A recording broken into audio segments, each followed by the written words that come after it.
constante,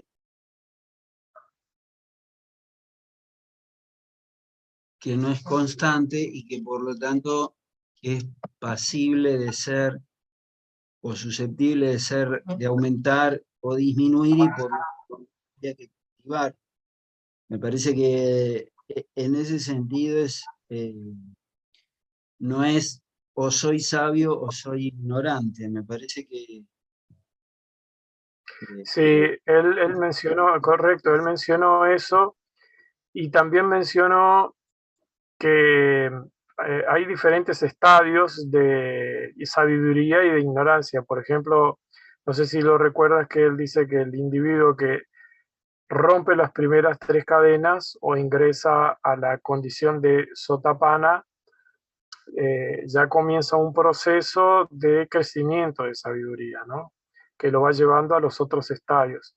Ahora, el vaivén más fuerte, aunque puede haber, yo no sé si puede haber o no, habría que preguntarlo eso, porque no me acuerdo qué fue lo que dijo, tendría que rever el video. No sé si hay vaivenes una vez que el individuo adquiere la condición de Sotapanna, o si los vaivenes se dan en la situación en la que estamos nosotros, ¿no? Bueno, hablo por mí, ¿no? De repente ustedes no, pero en la condición que estamos nosotros de ignorancia todavía, ¿no? Eso bueno, no me acuerdo qué dijo al respecto. por eso decía, bueno, sí, yo lo que anoté es que llevado a su perfección es una perfección espiritual, y por lo tanto ahí se llamaría una paramita. Supongo que cuando algo llega a la perfección no puede disminuir, pero digamos, no es el caso, ¿entendés? Es como, yo estoy aprendiendo a manejar un autito viejo, después aprender a manejar la Ferrari o los jets privados. Yo me preocupa atender a esto de que como es susceptible de aumentar o disminuir, la importancia del cultivo, Claro, del ver las cosas como son, ¿no? sí, correcto, sí, sí, totalmente de acuerdo. Eh, Por el- esto, sí. no, perdón, Ismael, ¿qué ibas a decir? Que bueno, a mí me llama un poco la atención porque eh,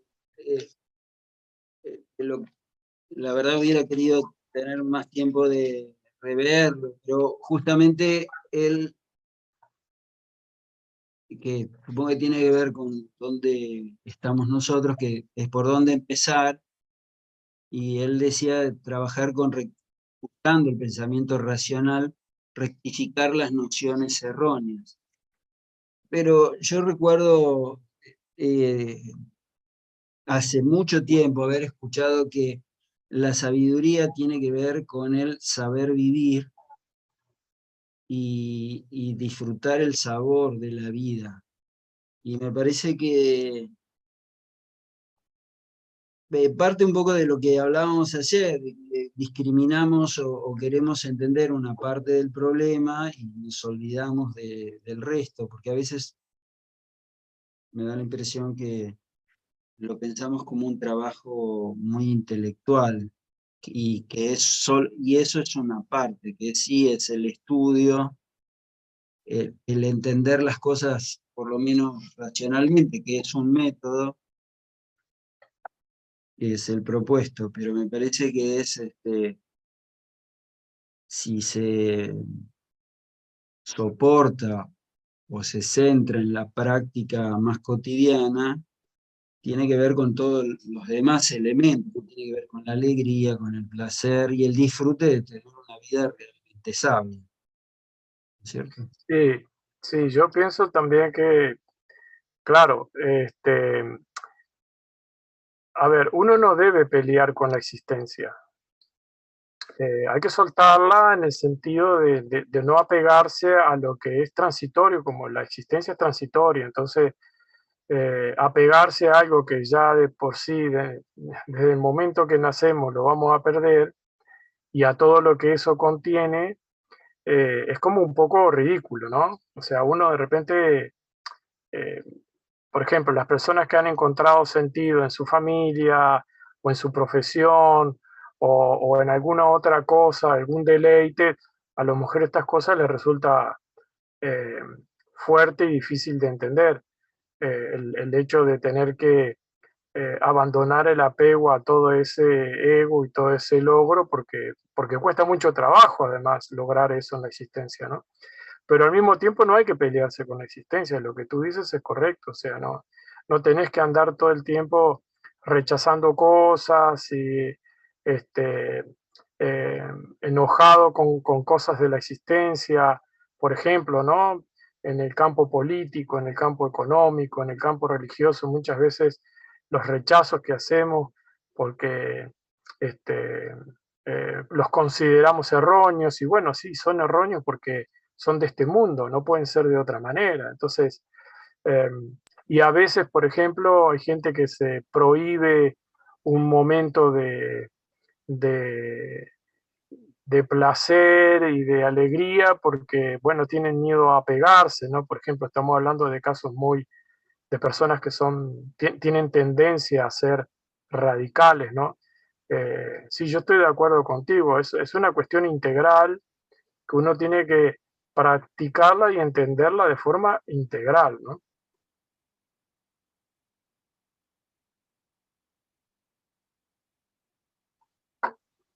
Pero al respecto, complementando, con esto de tratar de tener una visión más general, una persona que desarrolla, no es mi caso, así que no lo estoy diciendo para mí, ¿no es cierto? Porque no constituí una familia, pero una persona que lo hace así, desarrolla, y yo conozco un vecino acá que es un amigo, que ha desarrollado mucho su perfección espiritual sin ser budista. Y ahí hay un desarrollo de la sabiduría a través del desarrollo del sila, es decir, de tener una vida realmente honesta, de realmente buscar el amor por su familia, por sus hijos, sus nietos, etc. Y realmente es una persona muy sabia. Y lo ves en su desarrollo profesional y demás, que bueno, hay un desapego, porque hay un desarrollo de la sabiduría en lo cotidiano, sin que, no sé si él si tiene, entiendo que debe tener algunas prácticas de oración, porque es una persona católica, etc. Eh, pero entonces el desarrollo de la sabiduría no pasa por ahí, porque si no, me parece que, bueno, no sé si conocen a Rajula, pero Rajula decía, cuidado con el, el apego al desapego, ¿no es cierto? Porque si uno está buscando el desarrollo espiritual como quien busca el desarrollo económico, bueno, a fin de cuentas también es un apego y hay que tener cuidado con eso. Pero bueno, eso tiene que ver con la observación. Y la práctica de los laicos que estamos en la vida cotidiana, si caemos en el riesgo de aislarlos en este mal sentido, ¿no? Pero de aislarlos, aislarnos en el sentido de, bueno, me aíslo porque de las personas por todo esto, bueno, es un camino. Pero yo veo que hay personas que se desarrollan en ese, en el contacto con la persona, en el vincularse con los demás y ver qué le pasa realmente interiormente en eso, que bueno, sería lo que el budismo es la práctica de la vida cotidiana, ¿no? La atención, la práctica de la atención y por lo tanto el desarrollo de la sabiduría, no solo como una concentración, pero atención en lo cotidiano, qué es lo que está pasando, cómo estoy reaccionando. Ahí también hay un camino de desarrollo que tiene que ver con esto. Bueno, la sabiduría es eso, ¿no? Sí, Yo creo que es difícil este tema porque no estamos hablando de una píldora, ¿no? Estamos hablando de algo que lo baña absolutamente a todo. El tema de la sabiduría es algo que entra por todos los sentidos, es un campo de información que llega a través del intelecto, pero también llega a través de todos los sentidos y a través de la razón. Este, es muy difícil saber, no hay una fórmula. A mí me gusta mucho cómo Rajula muchas veces eh, transmite la idea de la exploración, porque era lo que, por ejemplo, hablábamos ayer, Ismael, ¿no? De, bueno, la diferencia entre el mapa y el territorio. Tenemos un mapa que nos permite entrar en el territorio, pero una vez que estamos en el territorio, la experiencia del territorio no es el mapa, difiere del mapa, ¿no? Entonces ahí es donde nosotros creo que esto ya es a nivel individual, porque independientemente de los puntos de vista que podamos tener todos nosotros, la experiencia solo se realiza a nivel individual. Y a nivel individual, como dice Rajula, lo único que uno puede hacer es andar con el mapa debajo del brazo, por supuesto, siempre, pero después la exploración es inevitable, ¿no? Uno no puede apegarse a la letra del texto porque la letra del texto no genera experiencia. El texto no genera experiencia, es el territorio el que genera experiencia. Y entonces a lo mejor, por eso decía yo en un principio lo difícil que es preguntar y responder, porque a lo mejor todos andamos con el mismo mapa, todos estamos en el mismo territorio, pero uno está en una montaña, otro está en un valle, otro está en el lago, el otro está en el bosque, el otro está en la ciudad y el otro está preso, por ejemplo, ¿no? Entonces, es el mismo territorio, tenemos el mismo mapa, pero las circunstancias son tan diferentes que lo único que puede darnos sabiduría ahí es la exploración. Entonces es un tema, es muy interesante esto, es tremendamente interesante, porque lo que tú dices es cierto, ¿no?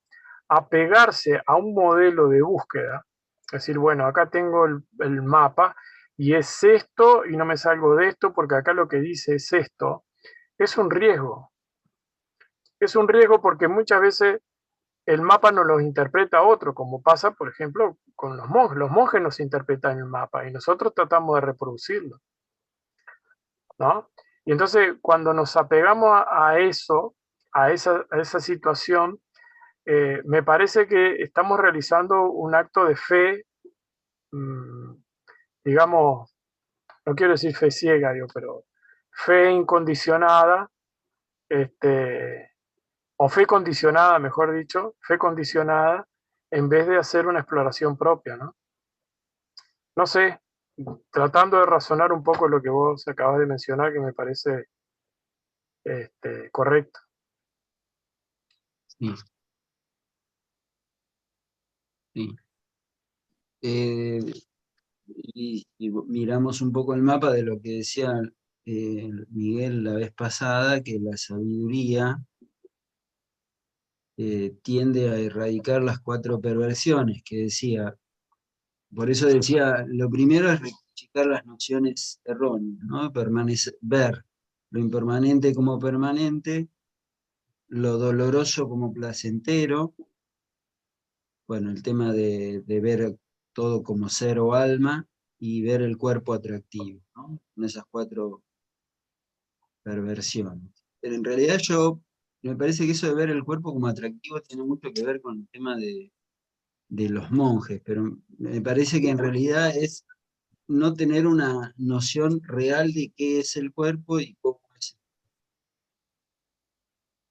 Pero bueno, No, yo creo que el ver el cuerpo atractivo es un problemón. claro, pero me parece que es ver mal el cuerpo. O sea, yo sigo teniendo eso. O sea, el cuerpo como proceso es una cosa maravillosa, pero es solo un proceso. Ahora, de verlo distinto, bueno, sí. Ver lo que no es, eso es una perversión. Claro, a mí me parece que ese punto al que se refiere Miguel y se refiere el sutta está relacionado más bien con la sensualidad, ¿no? No con la obra misma del cuerpo, que como dices tú, es un fenómeno extraordinario. O sea, yo creo que verlo, ¿cómo es que dice? Ver el cuerpo bello, ¿no? O ver el cuerpo Atractivo. hermoso, atractivo, está relacionado con la sensualidad, no con la... eh, no con el atractivo de lo interesante del cuerpo, que es interesante el cuerpo, ¿no? Científicamente hablando, es una máquina interesantísima. Ahora, Sí, pero a mí me parece que ese tipo de procesos o demás que hablan los monjes tienen que ver con una necesidad de reprimirlo por, por una cuestión de cómo es la vida en un monasterio. Para un laico me parecería bueno, vivirlo claramente y discriminar claramente qué es lo bello, qué es lo que no es bello, qué es lo que en general es una idea errónea, ¿cierto? Nada claro, más, me parece eso, y sí, sí, de ahí fomentar modos de pensar y por lo tanto después modos de sentir y de accionar que se van haciendo habituales en el cuerpo y hacen que, bueno, cometamos errores. Y ahí la necesidad de la práctica continua, porque hay tendencias que son genéticas, epigenéticas, culturales, etcétera, que, bueno, por estar en el medio ya generan distorsiones. Y además, porque, bueno, el cuerpo tiene memoria y memoria no solo de lo que vivió este cuerpo, sino, bueno, de lo que lo hizo históricamente formar desde nuestros ancestros, ¿no? claro, por eso es tan difícil romper las primeras tres ataduras, porque una de ellas es la autopercepción, ¿no? Del cuerpo, del ser, del querer, del estar aquí, la cuestión relacionada con propiocepción, es decir, yo estoy acá, yo soy esto y en este lugar y en este tiempo, ¿no? Eso es un problema, sí, es un problema. Pero bueno, comprendiéndolo, en teoría, uno puede acceder a ese estado no perverso de la conciencia. Hola Buenas noches, Miguel, Miguel. buenas Hola, buenas noches, noches. ¿Qué tal? ¿Cómo bienvenido. están? Muy bien, ¿y tú? Estamos acá charlando porque hubo cambio de horario y no nos dimos cuenta. Ah, ya. Entonces estoy fuera de tiempo. No, llegaste una hora tarde, pero no importa, está Ah, bien. caray. Híjole. Lo Uy, que uy, pasa es uy. que ahora cambió en Vancouver una hora, ¿no? Sí, apenas cambió. Claro, y no coordinamos, no nos dimos cuenta de eso. Sí, es desafortunado porque, de hecho, por ejemplo, yo me guío para el tiempo con el teléfono, ¿no? Y el teléfono automáticamente me Claro, pone la hora correcta, ¿no? claro. Entonces, esa es la cuestión, pero ahí hubo un desfasamiento con Bueno, pero usted. aprovechamos para leer el texto que vimos la semana pasada y estuvimos conversando un poquito de ello, así que estuvo bueno, estuvo bueno. Muy bien, muy bien. Yo creo que entonces, no sé, tal vez quedará un tiempito para alguna pregunta que tengan y... No, tenemos todo el tiempo del mundo.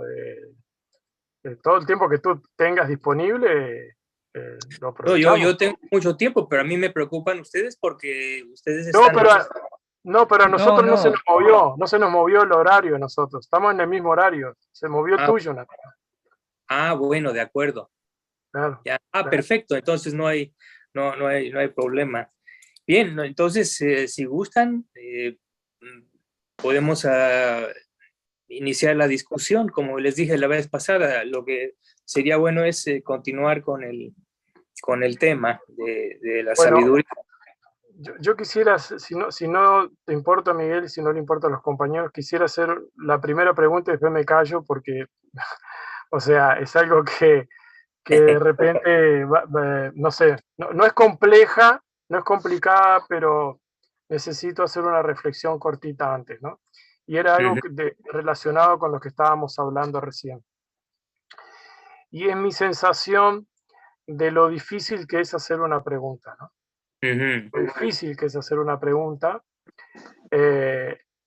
y que muchas veces formulamos una pregunta tratando de, es decir, hacemos una pregunta que no tiene ninguna relación con lo que verdaderamente queremos preguntar, ¿no? La falta de habilidad de preguntar que trae como consecuencia una respuesta que no tiene nada que ver con la intención, ¿no? Entonces, es muy difícil eso porque además, y a esto es lo que te quería consultar, conjuntamente con otra cosa.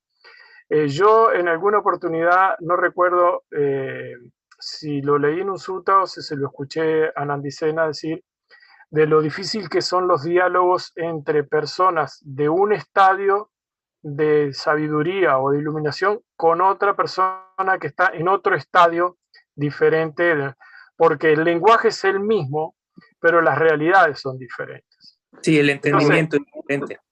Claro, entonces... Eso es verdad, ¿eh?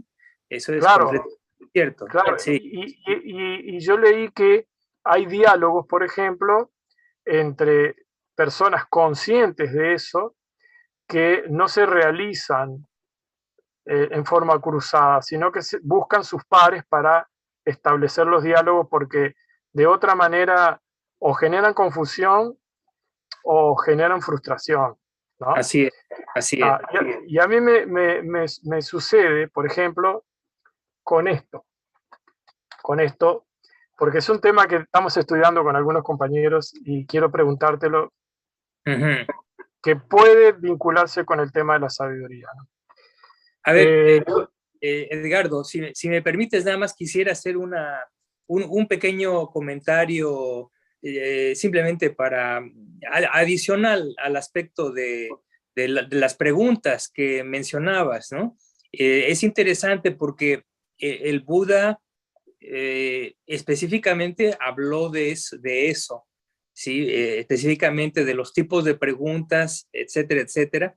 Y él decía que las preguntas con respecto a él eran de diversos tipos. Decía, hay preguntas que deben ser contestadas categóricamente con un sí o un no. Nada más, es ese tipo de pregunta. Luego dice, había preguntas que deberían ser contestadas con un análisis completo. Sí, ese es el otro tipo de pregunta. Y también dijo, bueno, y también existen preguntas que no deben ser contestadas, que no vale la pena ni siquiera contestar, ¿no? Entonces, él especificaba esas variaciones y eso te da la idea de precisamente lo que puede ser la complejidad de la pregunta o si es una pregunta superficial o si es una pregunta profunda o si hay motivos ulteriores, por ejemplo, en hacer una pregunta, etcétera, etcétera, ¿no? Entonces, él claramente especificó que y sobre todo es un consejo para los monjes, porque los monjes son los que reciben muchas preguntas, entonces tienen que saber establecer cuál es la distinción entre qué preguntas deben ser contestadas categóricamente, qué preguntas tienen que ser contestadas a través de un análisis y una exposición amplia, y qué preguntas vale la pena simplemente inclusive evadir, ¿no? Y finalmente decía, hay preguntas también, en la cuarta categoría, hay preguntas que tienen que ser contestadas con una pregunta. Entonces, muy sabio el Buda, ¿no? Y claro, pues era el mejor maestro, no ha habido en la humanidad un maestro superior a él, de manera que, claro, él sabe todo acerca de la naturaleza de las preguntas, ¿no? Bueno, era nada más el paréntesis que quería hacer. No, está interesantísimo porque a veces me da la sensación, porque esto está relacionado con la sabiduría, porque el individuo o tiene o no tiene la capacidad de entender la forma de preguntar o no tiene la capacidad de entender la respuesta. Por ejemplo, a veces hacemos preguntas con la guía del sutta o con la guía, por ejemplo, que nos da el Dhamma, sin conocer la experiencia relacionada con esa pregunta. Y la respuesta viene con la experiencia. Entonces el individuo que hace la pregunta, la respuesta que recibe es insatisfactoria porque no puede comprenderla, porque carece de la experiencia que necesita para hacer la pregunta. Entonces es complejísimo. A mí me ha generado algunas veces frustración. Pero bueno, yo supongo que con el tiempo aprenderé a preguntar y a entender mejor. Claro. Y a lo que me refería con esta duda que tiene que ver con el comentario del Anapanasati Sutta, que se extiende a las 16 bases, ¿no? Y hace todo el análisis, ¿no? Hay en la primera tétrada, hay una base que ayer lo estuvimos conversando y a mí me tiene todavía pensando si lo estoy entendiendo o si no lo estoy entendiendo, que es la cuarta base de la primera tétrada, que dice así. Dice, calmando lo condicionado por el cuerpo, inhalaré, así se entrena. Calmando lo condicionado por el cuerpo, exhalaré, así se entrena. Ahora, la siguiente base, que ya pertenece a la segunda tétrada, dice, experimentando el regocijo, inhalaré, así se entrena, experimentando el regocijo. O sea, ya está entrando en la segunda tétrada. Entonces, acá en ningún momento hace referencia a los impedimentos. Y en teoría, cuando uno experimenta el regocijo, uno ya está, yo sobreentiendo, si es que lo entiendo bien, que los impedimentos están superados, porque ya uno logra ¿cómo se llama? Sí, la supresión de los impedimentos. Sí, la supresión del interior, bueno, logra la supresión de los... Entonces, pero la referencia que hace para eso es esta observación a lo condicionado por el cuerpo. ¿Qué significa lo condicionado por el cuerpo cuando el cuerpo en este caso es el condicionante, ¿no? Sí, sí. Esa es una muy buena pregunta porque eso ha sido pie de confusión muy generalizado, ¿no? Pero para eso te tienes que ir digamos, a los comentarios, a los subcomentarios, y no solamente eso, sino también lo que otros maestros que tienen experiencia o que han tenido la realización de vías y frutos puedan decir al respecto, ¿no? Yo tiendo a favorecer mucho el comentario, y lo que dice es algo muy específico, porque la confusión estriba en la traducción de kaya, que es el cuerpo. En este caso del Anapanasati, y la base para mi respuesta también está en un sutta aparte que dio el Buda, en donde en ese sutta el Buda establece que la respiración es un cuerpo particular, es un tipo particular de cuerpo. Entonces, hasta ahí nada más.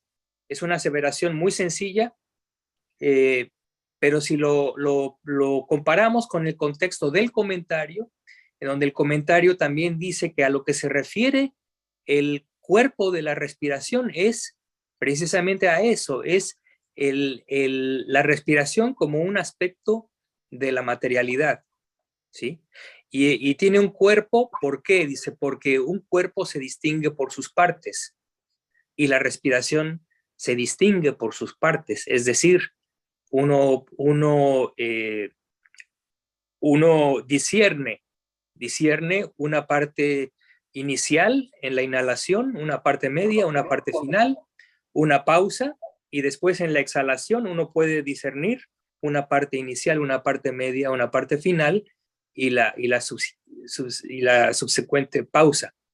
Entonces, ese es el cuerpo de la respiración. Ese es el cuerpo al que el Buda se refiere.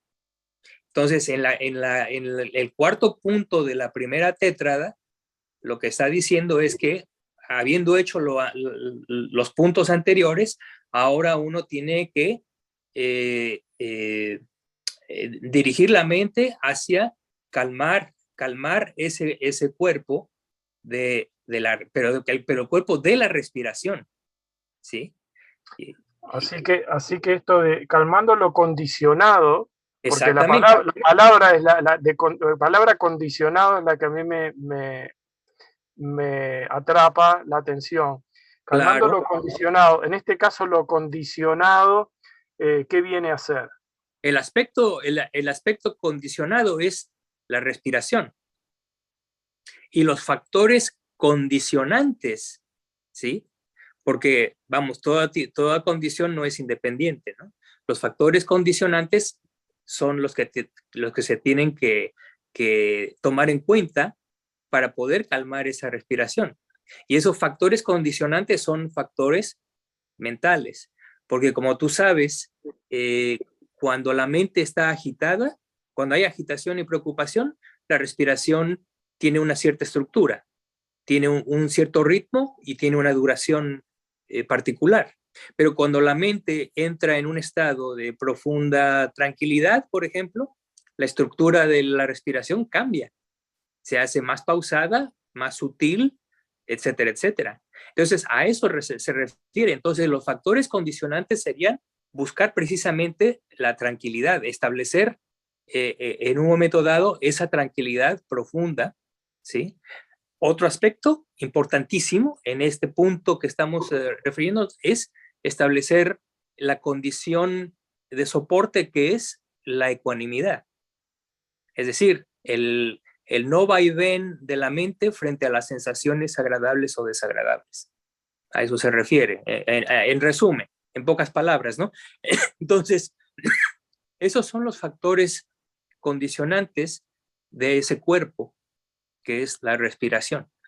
Y lo que dice ese cuarto punto de la primera tétrada es que uno debe entonces invocar,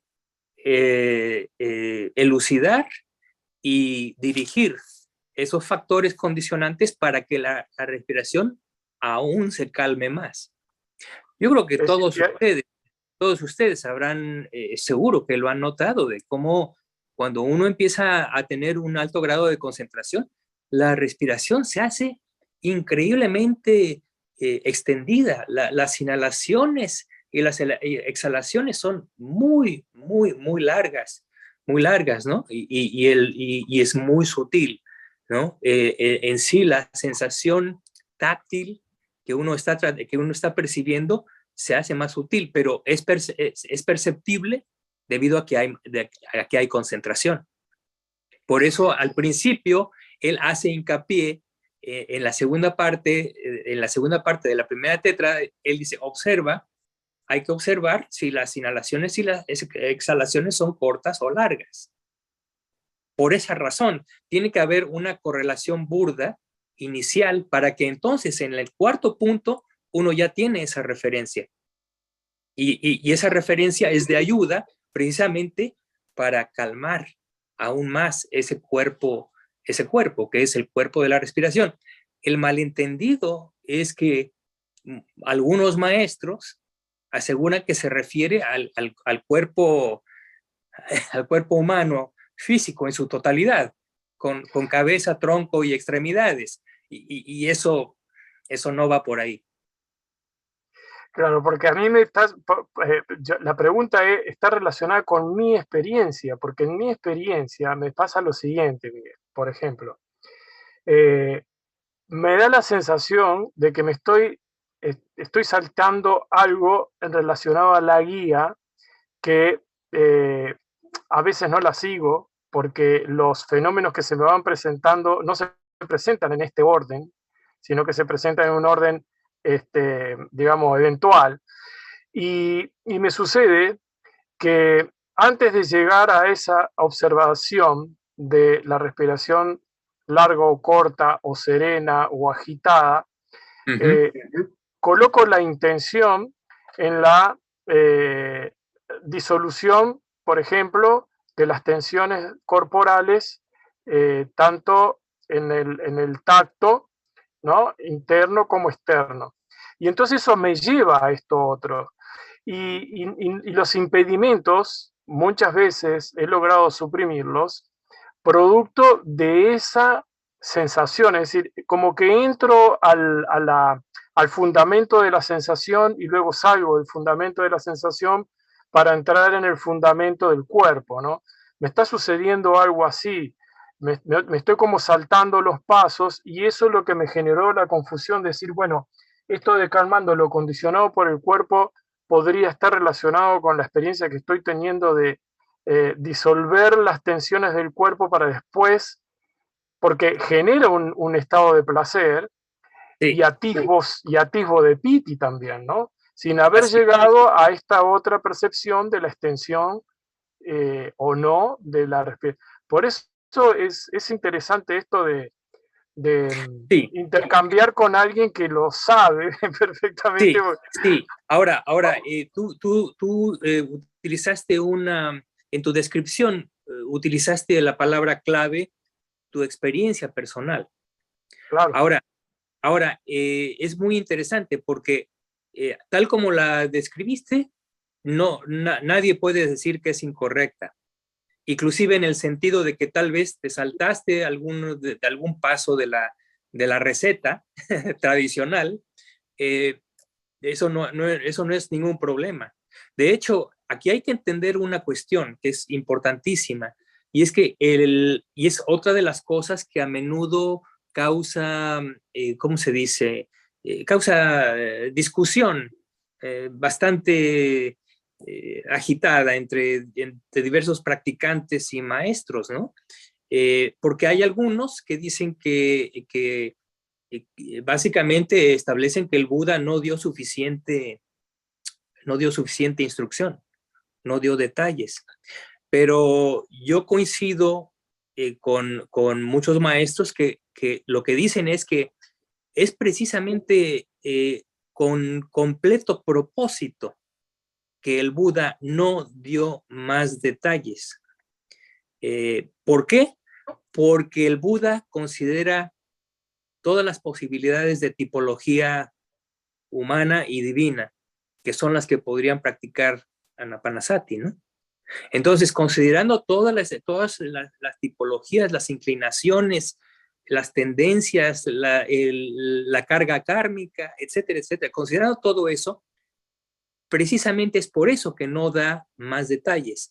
Tiene que dar una instrucción, pero la instrucción tiene que ser suficiente, ¿sí? Pero no más allá del suficiente. Entonces, él necesariamente tiene que dejar cabos sueltos. ¿Para qué? Para que la gente lo retome por donde pueda retomar, por donde pueda asir esa instrucción, ¿sí? Entonces, para no condicionar a la mente. Claro, porque también si se toma de esa forma es entendible que no debe uno, por ejemplo, buscar aferradamente seguir el orden exacto en el que se están enunciando estas cosas. No, es como decía mi amigo el venerable Pávaro, es una mera sugerencia lo que está haciendo. Uno ya, de acuerdo a su propia estructura mental, toma esa sugerencia de una forma u otra, ¿sí? Por ejemplo, el segundo punto que mencionabas es cuando surge el gozo, sí, en principio, una de dos, puede ser interpretado de dos formas. Una, que una vez cumplida la primera tétrada, la persona ha suprimido los impedimentos y por eso surge el gozo. Pero hay otra interpretación. La otra interpretación es que aún no ha surgido jhana, pero el gozo surge como uno de los primeros factores yánicos, porque también surgen en el orden correspondiente a cómo se van desvaneciendo los impedimentos. Entonces pone el gozo en primer lugar. Entonces, por esa razón. Entonces, nuevamente, aquí la interpretación debe ser bastante abierta y flexible, porque nuevamente no todo mundo entra en jhana de la misma forma, de ninguna manera. Por eso Claro. también se hace tanto énfasis en decirle a los meditadores que cuando estén aproximándose a la concentración o cuando logren cierto grado de concentración, lo primero que tienen que hacer es recordar, irse pasos atrás y recordar qué fue lo que hicieron. Porque es posible que no puedan volver a entrar en mucho tiempo, pero si recuerdan los eventos mentales que precedieron a ese logro, entonces tienen una base muy firme que es muy personal de cómo lograrlo, ¿sí? Entonces eso es muy importante, muy importante. Bueno, muchas gracias, Miguel. Perdón por el tiempo que me tomé, perdón. Muchísimas No, gracias. estamos en el tema completamente, ¿no? Sí, es Sí. un aspecto de la sabiduría también, ¿no? Claro. Un aspecto de la sabiduría es también el mismo entendimiento de las instrucciones, de las escrituras. Sí, utilizar el lenguaje adecuado para poder transmitir ese conocimiento, ¿no? O la idea que está detrás del conocimiento. Es parte de. Ahora, claro, existen muchos maestros que no, que de hecho tienen algún grado de iluminación, pero no son buenos maestros. No tienen la capacidad de expresión. Y sin embargo, son muy, muy avanzados, ¿no? Y también lo converso sucede, ¿eh? O sea, hay maestros que tienen una dicción muy clara, una expresión muy clara, muy elocuente, y sin embargo no tienen logros. no tienen los logros. Eso es posible también y se da bastante. Entonces, bueno, pues es parte de su función, ¿no? Claro, Si, claro. si tienen la capacidad de compartir el Dhamma y ayudar a otros, bueno, pues se hace, ¿no? Sí, así es. Bueno, muchas gracias, Miguel. Muchas Sí. gracias. Héctor creo que tiene una... Ajá, a ver, Héctor. Hola, buenas tardes. ¿Qué tal? Buenas noches, Héctor. Buenas noches para ustedes. Aquí tardes todavía un poquito. Bueno, si trastabillo un poco con la boca, por favor me disculpan porque tuve una cirugía maxilofacial y pues todavía eso fue ayer apenas. Ah, caray. Por eso, Edgardo, no pude participar en la plática de ayer, de la sesión de ayer. Bueno, pero sí no quiero desaprovechar esta oportunidad, ya va todo mejor, porque sí son temas bien importantes en los que yo he tenido, por un lado, dudas y por otro lado, algunas, no quiero llamarles debates ni polémicas, porque realmente para llegar a eso se requiere sabiduría, ¿sí? Y las personas con las que he tenido que llegar a esto, a ver estas diferencias, pues se van más por el tema de estás mal, de abordar a la persona que las dice y no abordar las ideas. Claro. Y yo creo que ahí estriba mucho de la diferencia que se mencionaba hace un momento, cuando se hablaba de que, bueno, ¿por qué el Buda? No por qué, sino de que el Buda hablaba en diferente tono, en diferente forma, con diferentes conceptos, dependiendo del público, de las personas con las que estaban, ¿no? Claro. Y esto es lo que mencionaban hace un momento también, de por cómo dialogar con alguien que tiene un nivel o más bajo o más alto que uno. Es realmente difícil, y en el grupo precisamente de budismo Theravada, donde más se habla de budismo temprano y de sus representantes que de lo que es propiamente budismo Theravada, pues se llegan a tocar puntos como estos que quiero mencionarte, que no son muy, que son un poquito complicados. Bueno, primero, con relación a lo de que se mencionaba hace un rato en la lectura del texto que nos hiciste el favor de enviarnos. Se mencionaba que, creo que Edgardo, lo mencionaste tú, Edgardo, no, perdón, no, uno se podía fanatizar con un maestro, lo que nos lleva a que no es lo mismo venerar a un maestro, ¿sí?, que adorarlo. Hay una diferencia muy, muy grande. Y lo que yo veo en el caso, permíteme un segundo porque están hablando fuerte.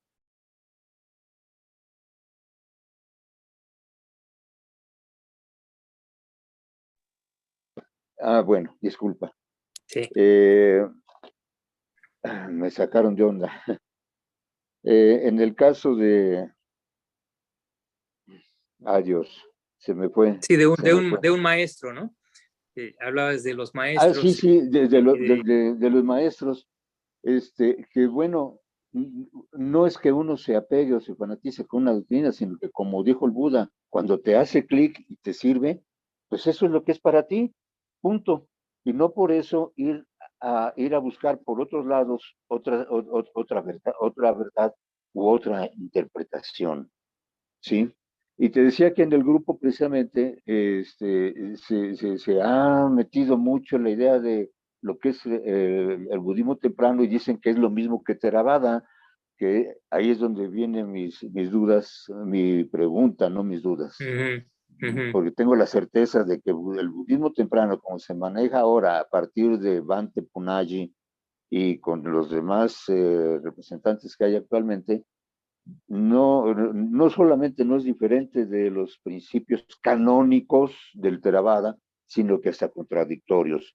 Y para esto yo acabo de poner precisamente un ejemplo de cómo en el libro de Punjabi, simplemente en las primeras páginas de la introducción, contrarresta todo lo que es Vipassana, porque dice que no es Vipassana, sino es Vipassata o Vipassada, algo así, lo cual me lleva a pensar, bueno, pues entonces el iluminado, el Buda, entonces en la tercera fase de la noche no se iluminó con Vipassana, sino con lo que dice este monje.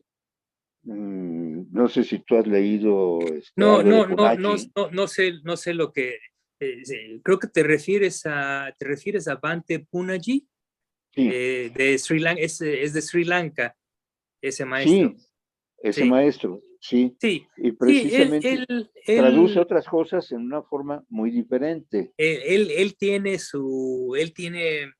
ya es un maestro de muchos años, ya tiene muchísimos años en la orden. Creo que ya falleció, ¿no? Ya falleció, no me lo parece, sabía. Alguien me... Sí, no sí, porque ya era muy grande, ¿no? Y yo llegué a... Falleció hace poco. Ok, de acuerdo. Sí, yo llegué a escuchar algunas de sus charlas y tenía digamos que en los círculos Theravada tenía su muy particular reputación, ¿no? En el sentido de que era muy, como dicen los españoles, era echado hacia adelante, ¿no? Y a veces era muy controversial, un poco controversial, ¿no? Porque veía las cosas con un ángulo muy sui generis, el suyo, su forma, ¿no? Eso no está mal, hay que tomar en cuenta, nuevamente, afortunadamente, los principios generales también los dio el Buda acerca de lo que es un maestro adecuado, ¿no? Hay otra cosa, antes de que hable yo de eso, quiero decir, hay un fenómeno que es un fenómeno moderno, que no existía en el tiempo del Buda, ¿no? Y que no existió durante un poquito más de 2 milenios después del Buda, ¿no? Que es el aspecto de que en esos tiempos, en el tiempo del Buda, no era fácil que, por ejemplo, inclusive monjes tuvieran no era fácil que conocieran a otros maestros, precisamente por las distancias que tenían que viajar. Y en esos tiempos, si alguien lograba viajar en una carreta durante una parte del trayecto, pues era una gran cosa, ¿no? Pero los monjes se trasladaban generalmente caminando, entonces realmente en general no salían de la localidad, ¿no? Del área local, y si había uno o dos maestros, bueno, pues ya eran afortunados, ¿no? Lo que pasa hoy en día es una cuestión que jamás hubiera pensado en aquellos tiempos, y que es que nosotros tenemos, y como laicos inclusive, tenemos a la mano a infinidad de maestros, inclusive en Theravada. Entonces hay una gran oferta, y es un arma de dos filos. Es un arma de dos filos, porque Claro, sí. puede ser una bendición, en el sentido de que uno puede buscar y encontrar, ¿no? Hay más oportunidad para encontrar, por decirlo así. Pero, por otro lado, hay un problema que a mí me lo puntualizaron un par de monjes con mucha experiencia. Y uno de ellos, el venerable Gunaratana, decía que era el problema del supermercado espiritual. Decía, aquí en Norteamérica, uno va al supermercado y quiere comprar carne para perros o gatos, y son pasillos retacados de comida para perros o gatos, y con infinidad de marcas, ¿no? Todo tipo de... Entonces, se puede uno perder en ese supermercado espiritual, era lo que se refería a él. Y otro maestro puntualizaba lo mismo, de hecho, un maestro muy diferente en Tailandia, puntualizaba lo mismo, decía que nosotros los occidentales, sobre todo aquellos que son del tipo movidos por el deseo, ¿sí? Los que buscan placer sensorial, tienden precisamente a entrar y a deleitarse en estos supermercados espirituales, y entonces van y buscan y pasan de un maestro y luego pasan al otro y al otro, y luego y así están, y por temporadas van con uno, van con otro, y nunca terminan comprometiéndose con un maestro o con una práctica específica. ¿Por qué? Porque su mismo temperamento, sus mismas tendencias se los impiden, ¿no? Entonces... Perdón, es lo que haces, turismo espiritual, diríamos actualmente. Exactamente, sí, supermercado, turismo espiritual, ¿no? Y claro, yo por alguna razón me lo dijo a mí, ¿no? Los tengo que confesar, porque era una conversación personal. Entonces me hizo ver eso, ¿no? Me dijo, El venerable Silananda también decía lo mismo cuando llegó allá en San Francisco, y se alejó de todo eso. Así es. Entonces, ese es un fenómeno que es real y que es actual. Pero bien, lo importante es también lo que dice el Buda, ¿no? Cuando uno escoge a un maestro, dice, primero que nada, de acuerdo con la tradición, uno primero tiene que ir a visitar a tal maestro, y luego, si es posible, la persona debe permanecer junto a ese maestro por un tiempo muy prolongado. Y si durante ese periodo prolongado en donde el maestro es observado cotidianamente, el alumno o el alumno prospectivo se da cuenta de que no hay manifestaciones burdas del deseo, aversión o ignorancia, después de un largo tiempo, entonces ese viene siendo un maestro potencial adecuado. Entonces, ese alumno en potencia, entonces debería acercarse a ese maestro, rendir sus respetos y escuchar el Dhamma por parte de ese maestro, ¿no? Y eso es lo que, por ejemplo, eso es de lo que se carece con estos medios modernos, ¿no? sí, el acceso está ahí, pero también es un acceso unidireccional en general, ¿no? Porque lo que tiene uno acceso es a pláticas del Dhamma, etcétera, exposiciones y demás, ¿no? Pero no hay capacidad para diálogo, o ya las capacidades para diálogo son menores, ¿no? No puede haber una interacción más de tipo personal. Entonces, eso es problemático, ¿sí? Porque entonces ya no se cumple ese requisito, ¿no? Es muy difícil poder poner a prueba a un potencial maestro, ¿no? Entonces, y desgraciadamente también es muy fácil juzgar a un maestro de acuerdo a nuestras inclinaciones y preferencias.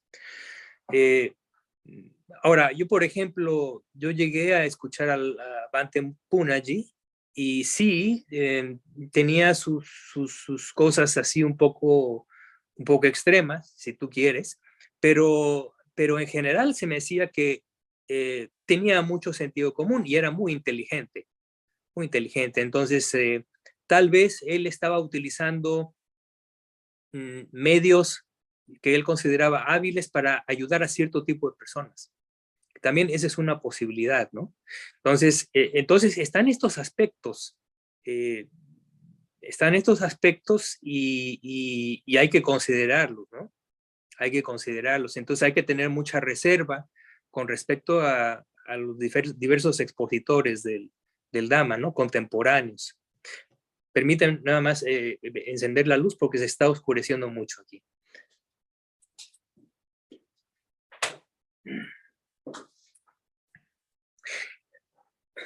Ahora que estamos en esa, ya que has hecho esa pregunta, eso encaja muy bien, en parte, con un discurso que quería yo compartir con ustedes, porque considero que es muy importante desde el punto de vista del desarrollo de la sabiduría. Les voy a leer básicamente es un resumen sinóptico del sutta, ¿no? Pero toca en el punto que Héctor acaba de mencionar. Y dice así, es de la Anguttara Nikaya, libro de los 8, el discurso número 2, y se llama Sabiduría. Y dice el Buda que hay 8 causas y condiciones que conducen a obtener la sabiduría fundamental para la vida espiritual que conduce a la vía. La primera es, el monje vive dependiendo de un maestro, hacia el cual dirige afecto, reverencia y un sentido de vergüenza y circunspección moral. Entonces, este es un punto también muy importante, porque la enseñanza no puede darse cuando hay ausencia de respeto y ausencia de confianza, ¿no? Tiene que haber una cierta cantidad basal de respeto, y en el caso de los monásticos, de maestros monásticos, de reverencia, ¿no? Entonces, como dice aquí, el monje aprendiz vive dirigiendo afecto. Ese es otro aspecto, afecto, reverencia y un sentido de vergüenza y circunspección moral, es decir, sus acciones siempre las va a calibrar con respecto a lo que ese maestro pudiera considerar o pensar acerca de esas acciones. Eso mismo le da al monje o a la persona una autorrestricción que es muy importante para el desarrollo espiritual, ¿no? Entonces, esa es la cuestión. Después dice, la segunda es, de tiempo en tiempo formula a su maestro preguntas concernientes al Dhamma. Está bien, también es muy importante. Y dice, específicamente dice de tiempo en tiempo, es decir, no atosiga a su maestro molestándolo todo el tiempo y distrayéndolo, porque el maestro también tiene sus cosas que hacer, ¿no? Pero tampoco se abstiene de hacer preguntas, ¿no? Y queda a la deriva, ¿no? O sea, es una cuestión que debe tener un cierto balance. Eso es importante, ¿no? El tercer punto es, habiendo escuchado el Dhamma que le ofrece el maestro, ejerce los 2 tipos de reclusión. Los 2 tipos de reclusión son la reclusión física y la reclusión mental, es decir, busca lugares solitarios en donde puede ir a meditar acerca de las instrucciones que se le dieron, y la reclusión mental es específicamente establecerse en concentración de acceso o alguna yana, porque la reclusión mental quiere decir, en la doctrina del Buda, es precisamente la concentración superior. La reclusión externa es con respecto a todas las cosas que estimulan a las bases de los sentidos, pero la reclusión interna es la reclusión con respecto a los impedimentos. Entonces, esa es la condición, la número 3. Después dice, se mantiene en comportamiento virtuoso restringido por el patimokkha, es decir, por las reglas, las 227 reglas básicas monásticas para monjes y 300 y tantas para las monjas, ¿no? Entonces, se le da absoluta atención a esa sustentación del comportamiento virtuoso. Para nosotros, como los laicos, ese patimokkha es los 5 preceptos, ¿no? Entonces, es algo completamente indispensable. El 5º punto dice, recuerda y acumula las enseñanzas del Dhamma, las aprende, las memoriza, las recita verbalmente, las investiga mentalmente y las penetra de acuerdo con el entendimiento correcto o con la visión correcta. Entonces, esa es una instrucción también absolutamente fundamental. No se puede acceder a la vía saltándose estas instrucciones. Estas sí son completamente básicas, ¿no? Claro, son instrucciones para un monje, pero nosotros podemos tomar de esa instrucción básica para los monjes y la extrapolamos a nuestra condición como laicos, ¿no? Entonces la recomendación es esa, recordar las enseñanzas que uno adquiere, ya sea que uno las escuche o que uno las lea, ¿sí? Pero recordar cierta parte de eso y entonces recitarlas verbalmente, si fuera posible, si tiene una traducción, ¿sí? Si hay párrafos que son fundamentales, sumamente importantes, uno los recita y los memoriza. ¿Por qué? Porque una vez memorizados, entonces uno tiene la capacidad de investigarlos en cualquier momento, ¿no? U ocasión. Entonces, eso es muy, muy importante. La 6ª condición es ejerce el esfuerzo correcto fomentando la energía. Entonces, ustedes ya saben que el esfuerzo correcto se divide en 4 aspectos. El primero es la prevención de los pensamientos malsanos, seguido de la segunda, que es la eliminación de pensamientos malsanos que ya estén presentes en la mente. El tercero es fomentar la aparición de estados sanos en la mente que no estén presentes. Y el cuarto es, una vez que estén presentes, fomentarlos y llevarlos a su desarrollo máximo. Entonces, eso es el esfuerzo correcto. Y aquí el punto dice que básicamente el monje vive constantemente ejerciendo ese esfuerzo correcto. Es necesario entonces, ¿no? El punto número 7, y este es un punto que yo creo que atañe mucho a nosotros los laicos. Dice el punto 7, dice el Buda, ese monje no practica el lenguaje insulso, habla acerca del Dhamma o pide que alguien lo haga, o adopta noble silencio cuando se encuentra en presencia de la sangha. Es muy importante. Y finalmente dice, mora en la contemplación del surgimiento y cese de los 5 agregados del apego. Tal es la forma material, tal es su origen, tal es su cese, etcétera, etcétera, con todos los agregados. Entonces contempla surgimiento y cese constantemente también. Eso es ese es uno de los aspectos de Vipassana, precisamente, ¿no? El aspecto de jhana ya se mencionó cuando dice que busca la reclusión mental. Entonces, básicamente, en estas instrucciones muy prácticas, muy inmediatas, se está describiendo el noble óctuple sendero, básicamente. Y concluye diciendo, estas son las 8 causas y condiciones que conducen a obtener la sabiduría fundamental para la vida espiritual cuando no se ha obtenido. y para su incremento, maduración y conclusión de desarrollo una vez que se haya obtenido. ¿Sí? Entonces, eso quería compartir con ustedes porque es un recetario sencillo, muy claro, no hay nada esotérico ahí, todo es perfectamente claro y es la vía a practicar, ¿no? Y repito, nosotros como laicos tendríamos a bien examinar esa enseñanza y entonces tratar de adaptarla a nuestras circunstancias, ¿no? ¿El Majjhima Nikaya qué número? No, es Anguttara Nikaya, el libro de los 8, es los discursos de orden numérico, la sección o el capítulo de los 8, el discurso 2, paréntesis 2. Ahí lo pueden encontrar. Anguttara, discurso de los 8, ¿qué más? Sí, número 2, 2. 2. Sí. En el Anguttara Nikaya, ok. Sí, y si la fuente tiene tiene un índice, lo puedes encontrar bajo la categoría de sabiduría. El título en alguna de las traducciones es sabiduría.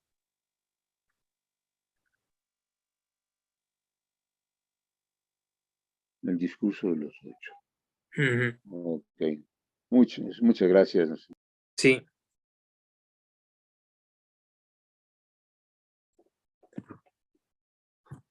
A ver, aquí en el chat. Ricardo se retira, tiene que retirarse, no hay problema. No sé si hay alguna otra pregunta o comentario. Un comentario, si me permites, con relación al cuerpo, kaya, como se mencionó hace rato, con relación a la Anapanasati, al cuarto método y demás. Bueno, coincido contigo y es algo que nos aclaró muy, muy bien, tanto el venerable Nandisena como en el mismo sutta, no, en el mismo comentario, ¿sí? Y a esto nada más quisiera yo agregar, ya se habló todo lo que tenía que hablar, agregar que en el Abhidhamma, ¿sí? En el capítulo correspondiente a los factores mentales, es el capítulo 2, ¿sí? Cuando nos habla de los 12 factores mentales universales hermosos, que se agrupan en 6 pares, cada par contiene un factor para el cuerpo mental. Claro. Y aquí hace una, y entre paréntesis, kaya. Sí, nama kaya. Así es. Ya ves que hay nama kaya. Y aquí hace una aclaración en este contexto, cuerpo mental, nama kaya, de los factores mentales asociados. Es la colección, perdón, en ese contexto, cuerpo mental es la colección de cuerpos, de factores mentales asociados. Exactamente, es el cuarto agregado. Exactamente. Lo separa del quinto agregado, que es la conciencia. Así es, ¿sí? Así es. Entonces, por ejemplo, tiene versatilidad de cuerpo mental y versatilidad de conciencia. Así es. Misma cualidad, pero se consideran 2 factores diferentes, ¿sí? Porque uno pertenece al cuerpo de los agregados y el otro pertenece a la conciencia. Entonces se hace la diferenciación entre conciencia y factores mentales. Y eso hay que entenderlo. Y el Buda lo llama a esos factores mentales cuerpo, ¿sí? Cuerpo. Entonces, nuevamente, no es aquí la confusión también, nuevamente reitero, la confusión es que la gente que no tiene experiencia o que no conoce la interpretación se pierde porque piensa que se está refiriendo a versatilidad corporal. Tal vez es un atleta muy flexible y puede hacer muchísimas cosas con el cuerpo, pero no se refiere a eso. Body, la palabra body en inglés, ¿verdad? Sí. Es lo que confunde. Sí, y aquí nada exactamente, más... esa es la confusión. Entonces, lo mismo pasa en el Anapanasati Sutta y lo mismo pasa en este aspecto de la descripción de los factores mentales hermosos en el Abhidhamma. Efectivamente, qué bueno que lo mencionas porque es una expansión de lo que estaba yo tratando de explicar. Sí. Aquí en 4 palabras dice, se denomina cuerpo en el sentido de agregación, de una agregación. Así es. Como decía, en el caso de la respiración, es una agregación porque está compuesta de partes. Sí, así es. Miguel. Gracias. Una última cosita que quería consultar. Sí. En más de una ocasión he encontrado algunas descripciones, volviendo al tema de los maestros, ¿no? De las cualidades y de las capacidades de los maestros. He encontrado algunas consideraciones y comentarios que describen un poco los requisitos para ingresar a una nueva cultura cuando el maestro tiene que transmitir su enseñanza, ¿no? En este caso nos compete el Dhamma. Y cosas que se mencionan, por ejemplo, entre estos requisitos son conocer la lengua, ¿no? El idioma correctamente bien, conocer la cultura del lugar correctamente bien, conocer las creencias de las personas también correctamente bien, y no recuerdo qué otras menciones. Pero claro. también hay un elemento que a mí me parece que con toda esta oferta que tú bien mencionas y que mencionan otros maestros, que tiene que ver con las posibilidades de comunicación de hoy día, nos encontramos con personas que no preparan al oyente. Me da a mí esa la sensación de que el oyente no es preparado. Y a veces no solo no es preparado, sino que a veces es desinformado producto del esfuerzo de la adecuación a la contextualización. Por ejemplo, esto que mencionaba Héctor, de empezar a buscar términos o conceptos nuevos para adecuarlos a la cultura, como por ejemplo el otro día me pasó en uno de los grupos que publican, anuncian una charla de un monje, en donde el monje titula el tema que va a tratar con un término que lo convierte en sinónimo de Vedana. Entonces, usa un término que se usa en la psicología, que es el tono de la mente o el tono de la experiencia, aludiendo a la sensación. Entonces, parece una tontería esto, ¿no? Parece una tontería. Pero a mí, por ejemplo, me generó una confusión porque nunca había escuchado utilizar ese concepto para llevarlo a la descripción de la sensación. Y además, hay otros nuevos conceptos que se están integrando para explicar esto de la sensación, como es el del sentimiento, ¿no?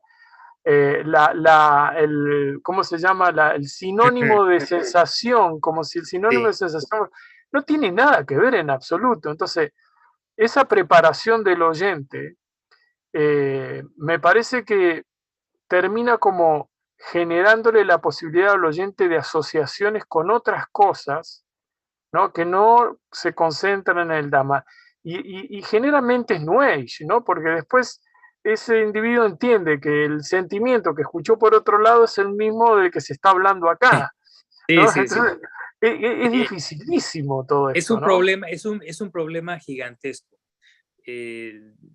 Es un problema. Otro ejemplo, por ejemplo, algo con lo que yo me he topado mucho es, hay un maestro que es un excelente maestro, por cierto, pero usa su propia terminología, prefiere su propia terminología y, por ejemplo, traduce dukkha como estrés. Es su vocablo favorito para traducir dukkha. Entonces, todo lo que escribe y todo lo que habla lo refiere a estrés. Pero estrés es un término... Sí, Tanísaro. Entonces, pero desafortunadamente, estrés tiene una connotación que es propia de la psicología normativa moderna. Ese término no existía en la antigüedad. Es un término moderno. Entonces, nuevamente, no es que esté mal, él de hecho con la mejor intención buscó lo que él considera que sería la mejor versión de Dukkha, ¿no? No lo hace de otra forma, ¿no? Pero yo lo que observo es que genera ese tipo de desviación, ese tipo de entendimiento que no está asociado exactamente con los aspectos del Dhamma a los que se refería el Buda, ¿no? Entonces, es desafortunado. Yo con algunas amistades que tengo que son budistas, que tienen mucho entendimiento, ¿no? A veces hemos discutido que es necesario que tanto en inglés como en el español se requeriría algo así como un concilio mundial en donde se unificara precisamente la terminología. Creo que es importantísimo, pero el problema es que precisamente la gran variedad que existe de mentalidades, no solamente de los términos, sino de las mentalidades de los actores actuales, ¿no? En la transmisión del Dhamma, lo haría casi imposible, porque es como tratar de organizar una Babel, ¿no? Y que todo salga en orden, muy difícil, porque además requeriría no solamente, no es un concilio propiamente como el tradicional concilio, los tradicionales concilios budistas, ¿no? Es un concilio en donde participan laicos, monjes, monjas, técnicos, expertos en lingüística, psicólogos, etcétera, etcétera, ¿no? Y eso sería una cuestión bastante extenuante y que tomaría un tiempo grandísimo, pero a menudo, como les digo, cuando platico con estas personas coincidimos en que es casi necesario, ¿no?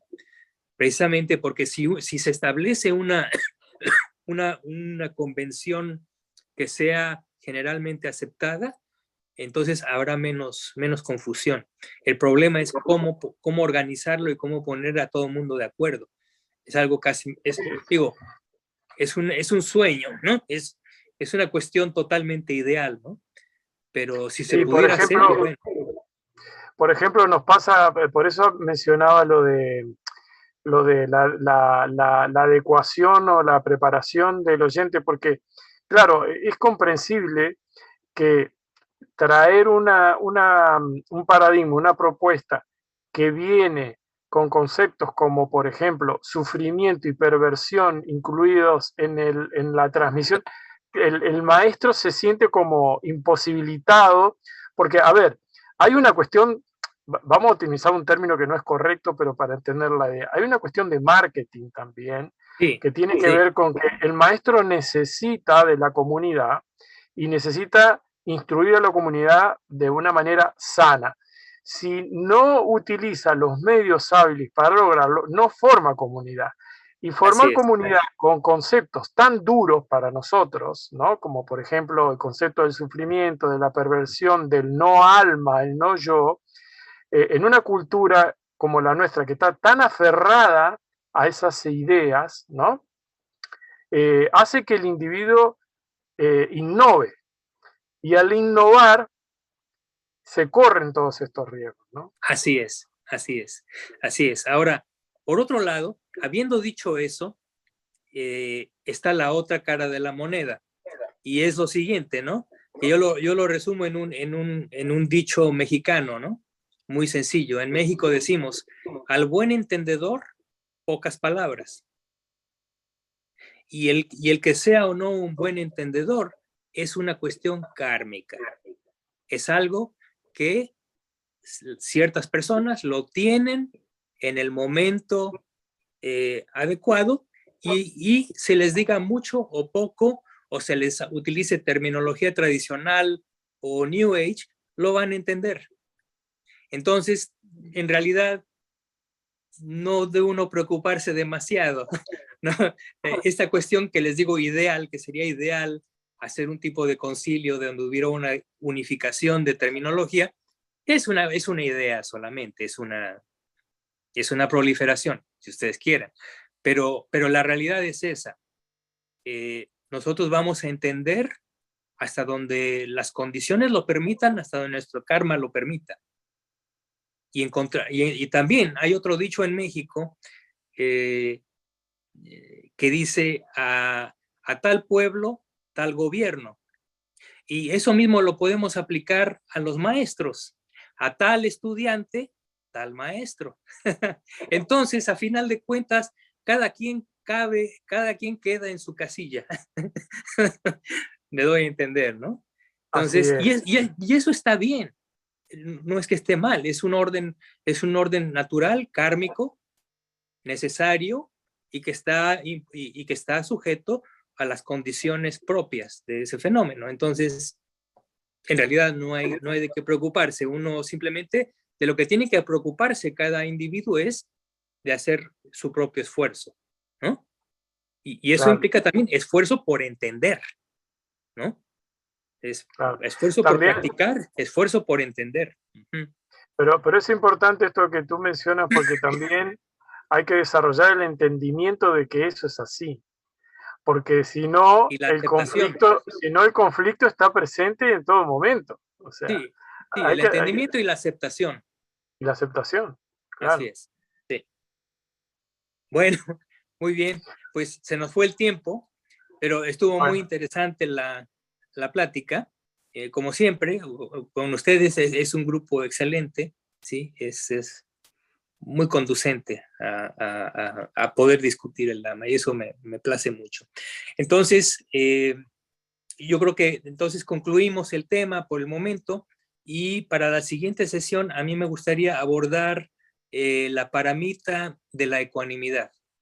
Entonces, si es posible, en los próximos días les envío algún texto para que lo tengamos como base y discutimos la siguiente paramita. ¿De acuerdo? Muy bien. Muchas gracias, Miguel. Que estén bien y en paz. Gracias, Miguel. Muy agradecido y buen descanso. Muchas gracias. Bueno, gracias, compañeros. Gracias, buen descanso. Gracias. Muchas gracias, hasta la próxima.